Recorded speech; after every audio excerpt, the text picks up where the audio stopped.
Moni nonse, posachedwa pa tikupatsirani zimene a Victor Musowa ayankhulapo pokhudza natu ndi lamulo lija la kunyonga. A Victor Musowa atu ndi First Deputy Speaker of Parliament, amene watu anasankhidwa kuti azithandizira kuyang'anira malamulo komanso kuyendetsa za nyumba ija ya malamulo. A Victor Musowa anachitatu lero msonkhano wa vicho ujamati wa online. Iwo watu anachita atendi msonkhano umene ukuchitikira ku Geneva-Switzerland. Mukudziwa inu mavuto a zachuma makamaka ndalama zakunja ujamati forex wapangitsatu kuti iwo asapite nawo kapanga atendi msonkhano umenewu. Ndipotu iwo atsindika ndithu kunena kuti ngati dziko la Malawi tikuyenera kuti tisinthe komanso kuchotsa lamulo lonyonga munthu ijamati death penalty munthu akalakwitsa. Iwo watu ayankhula zimenezi mu Chingerezi lero. Tatiye ntionere zimene Honourable Victor Musowa ayankhula komanso afotokozera. Kodi Amalawi mukuona kuti ndizoyeneradi kuti lamulo limeneli lichotsedwe ndipo anthu asamanyongedwe? Anthu ambiri tu ayankhulapo, ambiri akufotokozera kunena kuti iyayi kuchotsa kwa lamulo limeneli tu kupangitsa kuti anthu azingophana mwachisawawa. Ambiri tu anenapo ndithu ena akufotokozera kuti iyayi kutero ndeti kukhoza kwambiri chifukwa lamulo limeneli kumalawi kwathu kuno siligwiratu ntchito. Ndipo ambiri akunena tu zina zoselewula, akunena kuti ata Victor Musowa sakukwanapo pa mpando, akuti mpando wachepa iwowo thupi lawo lakula. Ambiri tu ayankhula ndi kufotokozera ndemanga zawo zochuluka pa nkhani imeneyi. Kodi nanga inu ndemanga yanu ndiyotani pa nkhani imeneyi? Lamulo limene timafotokozera kunena kuti munthu ayenera kunyongedwa pamene tu wapalamula mulandu wopha munthu mzake. Kodi lamulo limeneli ndiloyenera kuti kumalawi kwathu kuno tizilisata? Musayiwale kupanga like, comment komanso subscribe. Excellencies, distinguished participants, I would like to speak to you from my office in Malawi. I have the honor this morning to speak on a subject that is very pertinent to the work I do as a legislator and my current role as the First Deputy Speaker of Parliament in Malawi. This universal review session is very timely for Malawi. As you know, we are in the process of setting up the new Legislative Assembly. Our new members of Parliament are being oriented, and Parliament has just had its first meeting of Parliament.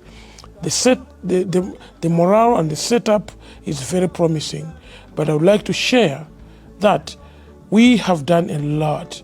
The Legal Affairs Committee in the last cohort of Parliament has delivered a lot of work on research that was done, consultations that were done, and a lot of other works that were done in the previous cohort of Parliament. A comprehensive one was done by the Legal Affairs Committee in support by LIPRIF, Malawi. We did consultations, and an output average of 80 to 90% of Malawians supported the whole idea of having the death sentence removed from our statutes. Fellow colleagues, excellencies, and representatives of countries, Malawi did a good setup. We managed to come up with a motion and a private member's bill through the Business Committee, and this bill was almost being tabled in Parliament, the past sitting of Parliament. But because this was towards the end of our term and an election period, it did not succeed. The other unfortunate part for the Parliament of Malawi, the move of the bill and the second of the bill both did not make it to Parliament. So in the new Parliament, out of the 5 members of Parliament in the task force, 2 have come back, and I am one of the 2. So I make those commitments knowing where we're coming from, knowing our commitments, knowing what we are able to achieve, and knowing what we are able to do as Malawian Parliament. The work out here is enormous, but it's only manageable if we are able to catch the new Parliament, the new members of Parliament, to understand the whole concept of the abolition of the death sentence. The exercise cannot be done by Malawi alone.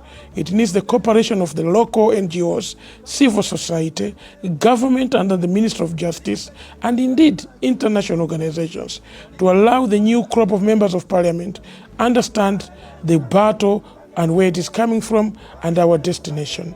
Our friends in Zambia have done it. Our friends out in the world have done it. Malawi will soon do it. The earlier we do this, the better. And Malawi is at the verge of abolishing the death sentence. I would like to conclude by thanking all partners that have supported the works in Malawi and those that have supported the milestones that we are able to achieve. Together, we have a commitment, and together let's work to be able to accomplish our mission. When Malawi is free from the death penalty in our pieces of legislation. I would like to thank you all. Hope to see you in Malawi. Welcome to Malawi. Dziko.